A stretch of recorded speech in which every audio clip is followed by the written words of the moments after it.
Hello, welcome to God's politics. നിങ്ങളിത് കേട്ടേ മതിയാവൂ. 2020 നവംബർ 4-ാണ് 2020 ബിനീഷ് കൊടിയേരിയുടെ വീട്ടിലും ഇതുപോലെ ഇഡി റെയ്ഡ് വന്നു.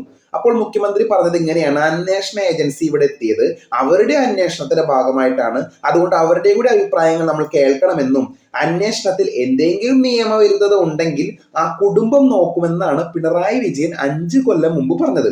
എന്ന് വെച്ചാൽ, ചുരുക്കി പറഞ്ഞാൽ, ബിനീഷ് കൊടിയേരിക്ക് കേസ് വന്നാലേ കോടിയേരി ബാലകൃഷ്ണനും കുടുംബവും നോക്കണമെന്നും സംരക്ഷണത്തിനും ന്യായീകരണത്തിനും കമ്മ്യൂണിസ്റ്റ് പാർട്ടിയെ കിട്ടില്ല എന്നാണ് അന്ന് പിണറായി വിജയൻ ചുരുക്കത്തിൽ പറഞ്ഞത്. പക്ഷെ ഇന്ന് വീണ വിജയനെതിരെ ഈ കേസ് വന്നപ്പോൾ, അല്ലെങ്കിൽ ഈ അഴിമതി കേസ് വന്നപ്പോൾ, ഒരു പാർട്ടി ഒരു വിപ്ലവ അപകടകാരിയായ ഒരു പ്രസ്ഥാനമായി മാറും എന്നാണ് ഇപ്പോഴത്തെ അവസ്ഥ നോക്കിക്കാണുമ്പോൾ നമുക്ക് മനസ്സിലാക്കാനായിട്ട് സാധിക്കുന്നത്. അപ്പോൾ അന്നൊരു നീതി, ഇന്നൊരു നീതി.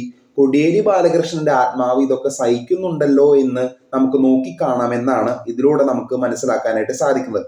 ഇരട്ട ചങ്കന് ഇരട്ട നീതിയോ എന്നാണ് മാധ്യമങ്ങൾ ചോദിക്കുന്നത്.